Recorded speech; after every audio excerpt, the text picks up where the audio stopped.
గురుగారు దీపం ఎక్కువసేపు వెలగడానికి సంకేతం ఏంటి గురుగారు? ఇది చాలా మంది లైఫ్‌లో అనుభవం అవుతూ ఉంటుందమ్మా. ఎందుకంటే ఆశ్చర్యానికి కూడా గురి చేస్తూ ఉంటుంది. ఎందుకంటే చెప్తాను చూడండి. అదే కుంది హ్మ్. రోజు అంతే నూనె వేస్తున్నాడు. హ్మ్. అదే ఒత్తితో వెలిగిస్తున్నాడు. ఒత్తి మారట్లేదు, నూనె మారట్లేదు, కుంది కుంది మారలేదు. మారట్లేదు. కానీ ఒక్కొక్కసారి తొందరగా ఘనమైపోతుంది. హ్మ్. దాన్నే కొండెక్కడం కూడా అంటారు. హ్మ్. కొన్నిసార్లు అంటే లాట్ ఆఫ్ టైమ్స్‌లో ఒక 90% ఆఫ్ దీంట్లో ఒక 5% తొందరగా ఘనమైతే ఇంకొక 5% ఆఫ్ టైమ్స్ ఎక్కువ సేపు ఉంటుంది. అంటే ఉదయం వెలిగిస్తే రేపు పొద్దున వరకు కూడా ఉన్నవి. అర్ధరాత్రి వరకు కూడా ఉంటుంది. అర్థం కాదు ఏమిటిది?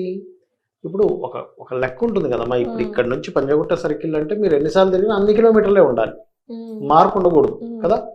అది అలాగే ఎందుకు ఇలా అవుతుంది అని చెప్పి చూసినప్పుడు అంటే నేను చేసిన పరిశోధనలో నాకు అర్థమైన విషయం ఏంటంటే ఇంట్లో ఏదైనా ఒక పాజిటివ్